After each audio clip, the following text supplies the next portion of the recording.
akan membaca dan merenungkan firman Tuhan. Sebelumnya mari kita berdoa. Bapa di surga, kami bersyukur oleh karena kesempatan yang Kau beri bagi kami untuk ada di tempat ini, memuji memuliakan Tuhan, beribadah, menyembah dan mengagungkan nama-Mu. Saat ini kami mau membaca dan merenungkan firman-Mu. Tuhan, bicaralah secara pribadi kepada masing-masing kami. Pakailah hamba-Mu untuk menjadi alat saluran berkat firman. Berikan sikap hati yang benar bagi kami. Belajar firman Tuhan untuk melakukannya, supaya kami hidup dalam berkat-berkat firman. Dalam nama Tuhan Yesus kami berdoa. Amin. Mari kita buka satu bagian firman Tuhan di dalam 1 Yohanes pasal 5. 1 Yohanes pasal 5 ayatnya yang ke-11 sampai ayat 13. 1 Yohanes pasal 5 ayat 11 sampai ayat 13. Kalau sudah ditemukan kita baca sama-sama karena ayat ini pendek, 3 ayat saja. Oke, mari kita baca sama-sama. 1 Yohanes 5 ayat 11 sampai 13. 1, 2, 3. Dan inilah kesaksian itu, Allah telah mengaruniakan hidup yang kekal kepada kita, dan hidup itu ada di dalam Anaknya. Barang siapa memiliki anak, ia memiliki hidup. Barang siapa tidak memiliki anak, ia tidak memiliki hidup. Semuanya itu kutuliskan kepada kamu, supaya kamu yang percaya kepada nama Anak Allah tahu bahwa kamu memiliki hidup yang kekal. Demikian jauh pembacaan firman Tuhan pada pagi hari ini. Bapak, Ibu, saudara-saudara yang saya kasih dalam Tuhan Yesus Kristus, kita harus menyadari bahwa hidup di dunia ini hanya sementara. Betul? Ada yang hidup sampai sudah 1000 tahun kah, 2000 tahun kah. Kita hidup 70 tahun saja sudah setengah mati. Betul kan tidak ya? Saudara yang saya kasih dalam Tuhan Yesus Kristus, hidup kita di dunia ini hanya sementara, singkat saja. Tidak terasa, kami keluarga tinggal di Manokwari itu sudah sekitar 26 tahun. Sudah sekitar 26 tahun, itu cukup lama, sangat lama. Nah, saudara-saudara yang saya kasih dalam Tuhan Yesus Kristus, tapi walaupun sudah pertama kali saya datang tahun 91, berarti sudah 32 tahun lalu. Tapi itu waktu kami buka album, seperti baru saja. Saya lihat saya memimpin ibadah Penkri tahun 91 dan kayaknya saya tidak banyak berubah kecuali sekarang tambah gode. Kalau dulu tidak. Mungkin setelah di Papua jadi makmur ke apa? Jadi tambah badan tambah gode. Nah, saudara-saudara, dalam Mazmur pasal 39 ayat 6 dikatakan hidup kita hanya beberapa telempap saja, atau telempap itu jengkal, hanya beberapa jengkal saja, pendek. Itu dalam Mazmur 39 ayat 6. Coba kita baca sama-sama. Oh ya, terima kasih Rizka, kan dia canggih cepat. Mazmur 39 ayat 6. Ayat yang kita baca sama-sama. 1, 2, 3. Sungguh hanya beberapa telempap saja kau tentukan umurku. Bagimu hidupku seperti sesuatu yang hampa. Ya, setiap manusia hanyalah kesia-siaan. Hanya pendek, hanya singkat, sia-sia lagi tanpa Tuhan tentunya. Kemudian kita lihat juga dalam Mazmur 102 ayat 3. Mazmur 102 ayat 3. Dalam Mazmur 102 ayat 3 dikatakan sama-sama 3. Janganlah sembunyikan wajahmu terhadap aku pada hari aku tersesat. Sendengkanlah telingamu kepadaku pada hari aku berseru. Segera menjawab aku. Maaf, ayat 3. Coba di bagian bawah lagi. Berarti 4 kapa itu ya. Ya, mari kita baca. 3. Sebab hari-hariku habis seperti asap. Sudah pernah bakar kayu? Ya. Ada yang masak di tungku, Ada, saya juga masa ditunggu. Makanya dokter bilang, Bapak merokok kan? Tidak. Tapi saya pikir, saya rokok dia asap tunggu itu, paru-paru jadi rusak. Karena kalau masak ini kita punya peliharaan kan, aduh, hirup-hirup itu. Nah, asap itu sebentar lenyap. Dan dikatakan tulang-tulangku membara seperti perapian. Ayat yang berikut lagi, Yakobus 4 ayat 14. Yakobus 4 ayat 14. Ini bicara tentang hidup kita seperti uap. Tadi asap toh. Tadi pertama singkat saja, hanya beberapa jengkal. Kedua seperti asap. Ketiga kita baca ini. Sama-sama 3. Sedang kamu tidak tahu apa yang akan terjadi besok. Apakah arti hidupmu? Hidupmu itu sama seperti uap yang sebentar saja kelihatan lalu lenyap. Hidup itu sementara. Hidup hanya sebentar saja seperti uap. Hanya sementara, tidak, itu singkat, pendek. Setelah itu kita akan mati atau meninggal. Saya pernah baca sebuah buku. Dia mengisahkan ada satu dokter di Tiongkok. Itu sudah lama, peristiwa lama. Dia memberikan promosi. Dia mendapat resep obat untuk umur panjang, tidak mati. Nah, saudara-saudara, ada satu orang dari Amerika, dia baca ini dan dia bilang, ada orang yang dia bisa memberikan obat yang tidak membuat manusia mati. Dia mengadakan perjalanan, kalau dulu kan naik kapal, pakai kapal tuh, kapal berlayar sampai di alamat dari dokter ini. Saudara tahu sampai di situ yang terjadi. Dia cari mana dokter yang bilang punya resep. Dia bilang, sudah meninggal 3 hari lalu. Nah, orang yang punya resep tidak anti mati juga. Tapi saya pernah baca berita bahwa ada orang yang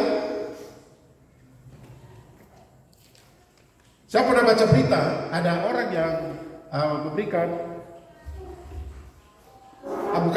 dia umur panjang sekali, sudah 100 tahun lebih, dan dia pesan kepada anak cucunya, kalau tidak salah waktu itu dia kasih tahu saya untuk lihat beritanya. Dia mau minta disuntik mati saja karena sudah terlalu panjang di umur 100 lebih, minta suntik mati sudah. Saya hidup sudah menderita. Ini kalau di dalam kitab Kejadian, saudara, Metusala umur berapa? Metusala 969 tahun. Panjang ke tidak? Kira-kira kalau kita hidup begitu bosan ke tidak? 100 tahun saja bosan ya. Tapi saudara, ada janji firman Tuhan yang mengatakan bahwa ada hidup kekal. Firman Tuhan yang menjelaskan tentang hidup kekal, hidup untuk selama-lamanya itu ada. Hidup kekal itu tersedia bagi semua orang tanpa penderitaan, tanpa air mata, tanpa sakit penyakit, tanpa kelaparan, apalagi hidup yang selama-lamanya.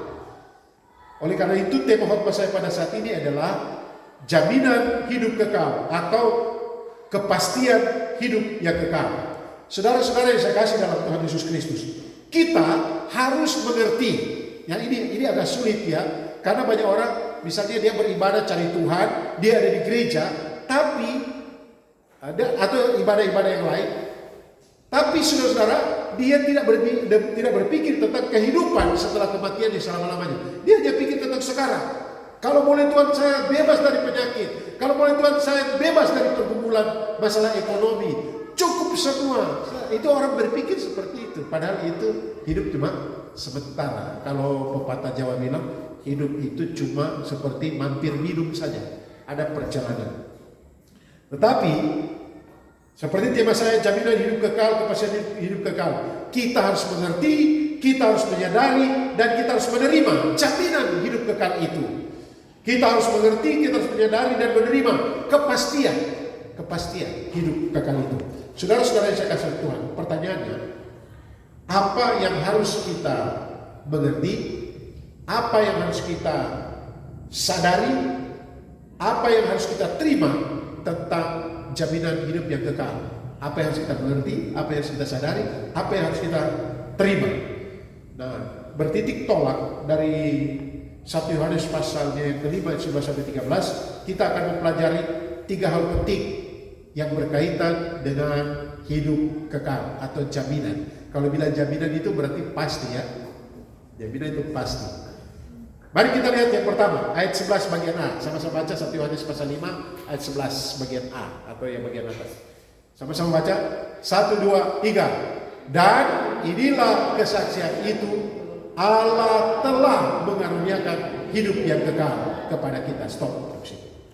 Hal yang pertama yang harus kita menyadari, harus kita sadari bahwa hidup kekal itu adalah karunia Allah. Sekali lagi, hidup kekal itu adalah karunia Allah. Artinya, hidup kekal itu adalah pemberian. Kalau terjemahan lain, pemberian Allah. Saya coba periksa dalam bahasa Yunani. Bongkar-bongkar sampai tadi pagi saya lihat. Itu artinya, apa yang sudah Allah kerjakan, Allah sudah beri. Tapi kapan? Sudah selesai masa lalu. Makanya dikatakan Allah telah selesai, telah memberikan sempurna. Saudara-saudara, sebelum lanjut kita mempelajari tentang arti hidup yang kekal. Apakah hidup kekal itu? Tadi secara umum definisinya hidup kekal itu artinya hidup yang selama-lamanya, tidak mati-mati. Ya, selama-lamanya. Kalau cuma begitu kan, terlalu panjang. Tapi kita lihat, Yohanes 17 ayat 3. Apakah hidup kekal? Ini definisi yang paling jelas tentang hidup yang kekal. Yohanes 17 ayat yang ketiga. Kita baca sama-sama ayat ini. Ini definisi yang paling jelas. 1, 2, 3. Inilah hidup yang kekal itu, yaitu bahwa mereka mengenal Engkau satu-satunya Allah yang benar dan mengenal Yesus Kristus yang telah Engkau utus. Jadi hidup yang kekal itu adalah mengenal Allah satu-satunya dan Yesus yang telah diutus oleh Allah. Jadi saudara-saudara, bicara tentang hidup kekal itu berarti mengenal Allah. Mengenal Allah. Dan seterusnya kita lihat di dalam ayat Yohanes 1 ayat 2. Yohanes 1 ayat 2 dikatakan seberapa Yohanes 1 ayat 2. Ayat yang ke 12. Tetapi semua orang yang menerimanya diberi kuasa supaya menjadi anak-anak Allah, yaitu mereka yang percaya dalam namanya. Di dalam nama Yesus mereka percaya, dia jadi anak Allah. Jadi hidup yang kekal itu mengenal Allah, mengenal Yesus, jadi anak Allah. Oke? Ini kalau bicara anak Allah berarti bicara apa? Bicara dua tempat, dua hal. Kalau bicara anak Allah, Allah jadi Bapa, berarti satu, anak itu pasti tinggal di rumah Bapa. Ya tahu, betul kan tidak? Adakah anak lahir langsung dia bilang begini? Lahir di mana? Di rumah sakit. Saya tinggal di rumah sakit, sudah saya lahir di rumah sakit. Jadi tidak. Tapi dia tinggal di rumah orang tuanya. Jadi kalau bicara tentang hidup yang kekal juga berarti kalau mengenal menjadi anak Allah berarti tinggal bersama Allah. Ini bicara tentang bersama tempat. Tapi juga kalau bicara tentang hidup yang kekal menjadi anak itu bicara tentang persekutuan. Ya. Persekutuan. Makanya kita anak-anak Tuhan harus bersekutu dengan Bapa. Kita bicara kepada Bapa, kepada Allah, Allah bicara kepada kita. Tapi yang paling banyak siapa yang ingin bicara? Anak-anak Tuhan. Jadi ya begini ya, kita bicara kepada Bapa dan Bapa bicara kepada kita. Kebanyakan orang Kristen pakai yang mana? Kebanyakan. Kita ingin bicara terus kan? Oh Tuhan kasihani saya, oh Tuhan tolong saya, oh saya butuh Tuhan selalu. Tapi jarang menyiapkan waktu Bapak bicara kepada saya melalui baca Alkitab, baca firman Tuhan. Betul kan tidak? Kita lebih suka bicara kepada Allah. Saudara yang saya kasih Tuhan Yesus Kristus. Kemudian coba kita lihat Yohanes 5 ayat 20. Yohanes 5 ayat 20. Ini tentang hidup yang kekal.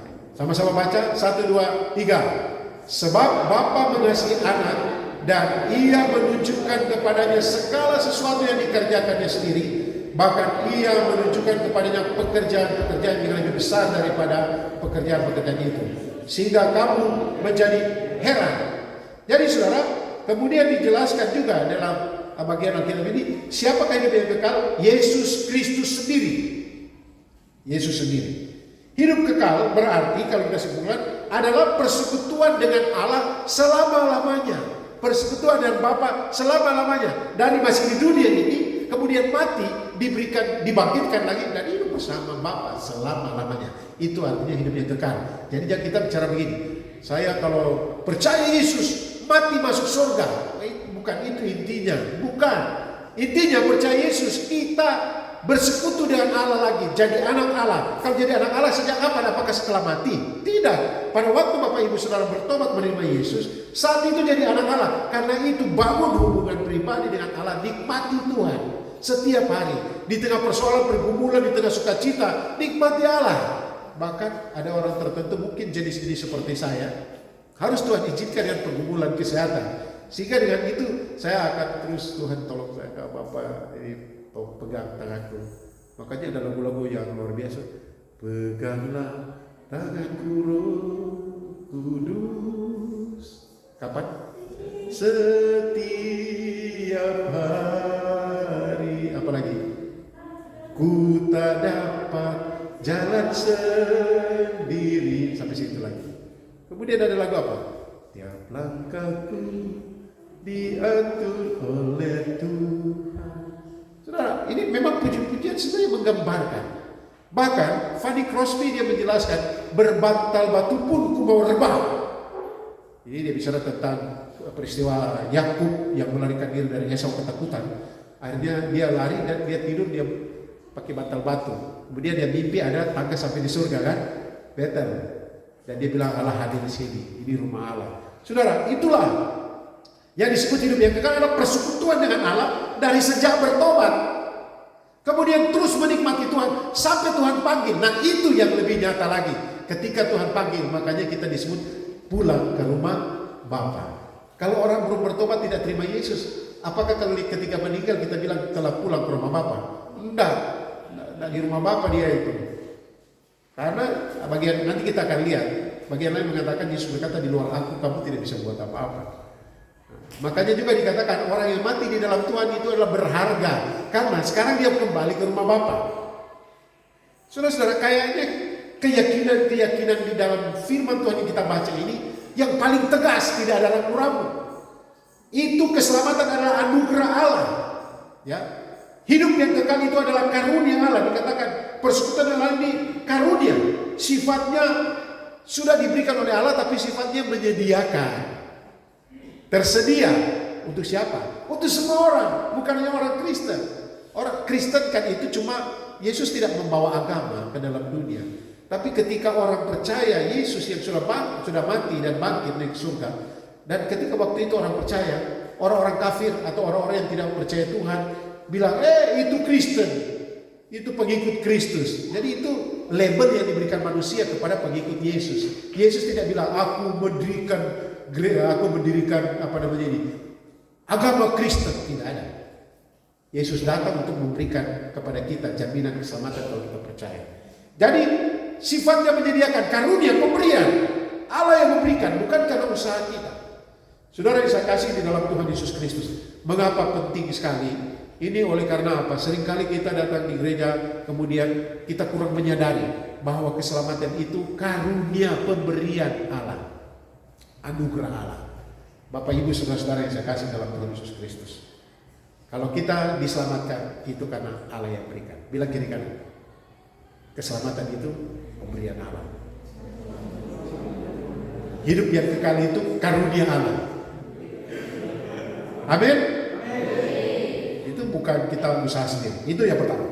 Yang kedua, ayat 11b sampai ayat 12. Kita baca sama-sama. Di dalam 1 Yohanes pasal 5 ayat 11b sampai ayat 12. Oke, 1, 2, kita baca 1, 2, 3. Dan Allah telah memberikan hidup yang kekal kepada kita, dan hidup itu ada di dalam anaknya. Coba lihat ayat 12. Kalau ayat 12 kita salah baca, kita bisa salah tafsir. Sama-sama baca ayat 12. Barang siapa memiliki anak, ia memiliki hidup. Barang siapa tidak memiliki anak, ia tidak memiliki hidup. Waktu saya masih kecil, saya baca Alkitab. Waktu saya baca Alkitab, saya membaca bagian ini. 1 Yohanes 5 ayat yang ke-12. Yang saya baca itu, saya juga bingung. Waktu itu masih SD kan. SD. Saya juga suka baca Alkitab dari SD, tapi bertobat dari SMA. Saya bilang begini, kalau yang memiliki anak yang memiliki hidup, berarti saya punya om dan tante tidak memiliki anak dan tidak memiliki hidup. Saya anak kecil pikir begitu. Ya kalau kita punya 3 anak, berarti kita punya hidup lebih. Apalagi punya 4. Tapi kalau yang punya 1 gimana? Kurang berarti. Tidak saudara. Tapi anak ini, kan waktu itu kan saya masih anak-anak. Saya membaca dalam 1 Yohanes pasal 5 ayat yang ke-12 ini. Barang siapa memiliki anak. Ini sedang berbicara tentang hal yang kedua. Yaitu hidup kekal itu ada di dalam Tuhan Yesus Kristus. Atau anak Allah. Jadi dalam 1 Yohanes pasal 5 ayat 12 ini menegaskan bahwa anak yang dimaksud adalah siapa? Yesus Kristus, anak Allah. Saudara-saudara, jadi yang kedua, bagaimana supaya kita mendapat jaminan atau kita memiliki jaminan atau kita memahami tentang jaminan hidup yang kekal itu, kita harus memahami bahwa hidup kekal itu ada di dalam Tuhan Yesus Kristus. Artinya, untuk memperoleh jaminan atau kepastian hidup kekal hanya di dalam Tuhan Yesus saja. Tidak ada lain. Tapi orang lain bilang, baru agama lain. Saya tidak bicara tentang agama lain. Saya sedang bicara tentang apa kata firman Tuhan di dalam Alkitab yang kita yakini sebagai firman Allah. Kita tidak yakin juga Alkitab firman Allah, tetapi ini adalah firman Allah. Amin. Saudara, hidup itu ada di dalam anaknya. Hidup itu ada di dalam Yesus Kristus. Ini rancangan keselamatan untuk menyediakan hidup yang kekal. Hanya melalui dan di dalam Tuhan Yesus Kristus. Tidak ada yang lain. Coba kita lihat dalam 1 Yohanes, dalam Yohanes 1 ayat 4. Yohanes pasal 1 ayat 4. Kita baca sama-sama lagi. Ini kita baca banyak ayat. 1, 2, 3. Dalam dia, dalam siapa? Dalam Yesus ada hidup, dan hidup itu adalah terang manusia. Saudara-saudara yang saya kasih, di dalam Tuhan Yesus Kristus. Dalam Yesus, bukan dalam siapa-siapa. Atau ini juga menjawab pertanyaan, siapa Yesus sehingga dia adalah hidup? Karena kita berkata dia adalah hidup itu, dia sumber kehidupan. Dia adalah Allah. Wah, ini sekarang ini saudara-saudara, kita repot orang memberikan materi-materi atau pengajaran-pengajaran. Yesus itu bukan Tuhan. Dia segala macam mereka sampaikan. Saya takut karena di YouTube jangan orang lagi kutip ini dan bilang, pendeta Ratak bilang Yesus itu bukan Tuhan. Tetapi saudara, banyak hal-hal seperti itu. Tetapi jelas, Yesus itu adalah Tuhan. Dia adalah Allah, dia memberikan kehidupan kepada kita. Saudara-saudara yang saya kasih di dalam Tuhan Yesus Kristus. Kemudian Yohanes 3:16. Semua orang sudah hafal Yohanes 3:16 ya? Sama-sama baca. 1, 2, 3. Karena begitu besar kasih Allah akan dunia ini, sehingga Ia telah mengaruniakan hidup yang kekal kepada kita, dan hidup itu ada di dalam anaknya. Barang siapa memiliki anak, ia memiliki hidup. Ulang. Karena begitu besar, 3. Karena begitu besar kasih Allah akan dunia ini, sehingga Ia telah mengaruniakan anak yang tunggal, supaya setiap orang tidak binasa, melainkan ini angin ini bikin saya, karena pikiran saya sudah hafal 1 Yohanes pasal 5 ayat 13. Saya baca Yohanes 3:16 itu 1 Yohanes 5 ayat 3. Itu artinya manusia bisa salah ya. Apalagi memang kita punya bahtera ini yang angin enak tanpa kipas angin juga. Top. Oke, ini bukan bicara kipas angin, tapi tentang jaminan hidupnya kekal. Hanya Yesus dikatakan setiap orang percaya kepada tidak binasa, melainkan beroleh hidup yang kekal. Karena Dialah yang dikaruniakan Allah kepada kita. 1 Yohanes 1 ayat 2. Kita kembali lagi. 1 Yohanes 1 ayat 2. Ini baca ayat kita banyak ya. Pada mulanya, Ia pada mulanya bersama-sama dengan Allah. Ayat 3. Segala sesuatu dijadikan oleh Dia. Tanpa Dia tidak ada sesuatu pun yang telah dijadikan dari segala yang dijadikan. Ini ya. 1 Yohanes 1 ayat 2, bukan Yohanes 1. 1 Yohanes 1 ayat 2. Ini kita akan bicara. Oke. 3. Hidup itu telah dinyatakan dan kami telah melihatnya, dan sekarang kami bersaksi dan memberitahukan kepada kamu tentang hidup yang kekal, tentang hidup kekal. yang ada bersama-sama dengan Bapa dan yang telah dinyatakan kepada kami. Jadi kalau kita lihat di dalam ayat yang ke-11, 12 ini menegaskan bahwa Yesuslah hidup yang kekal itu. Jadi bagaimana memperoleh hidup yang kekal? Kita harus memiliki Yesus di dalam hidup kita. Saudara-saudara, Tuhan Yesus berfirman dalam Yohanes 15 ayat 5, sebab di luar aku kamu tidak dapat berbuat apa-apa. Di luar Yesus tidak bisa buat apa-apa, termasuk tidak bisa menghasilkan buah, tidak memperoleh hidup yang kekal. Memang kita terjemahkan hidup yang kekal itu keselamatan, bebas dari hukuman. Tetapi saya menekankan hidup yang kekal di sini berdasarkan teks ini. Hidup yang kekal adalah persekutuan dengan Allah dari sejak sekarang dan seterusnya. Setelah kita mati diberikan kehidupan yang baru, kita bersama-sama dengan Allah. Saudara-saudara yang saya kasihkan Tuhan, pernyataan tegas di dalam ayat 12, dalam 1 Yohanes 5 ayat 12 dibilang, di luar dikatakan siapa yang memiliki anak, memiliki Yesus, dia memiliki hidup. Kemudian ini, yang tidak memiliki anak, ia tidak memiliki hidup. Ingat ya, anak dimaksudnya Yesus. Yang tidak memiliki Yesus tidak memiliki hidup. Ini jelas, tegas.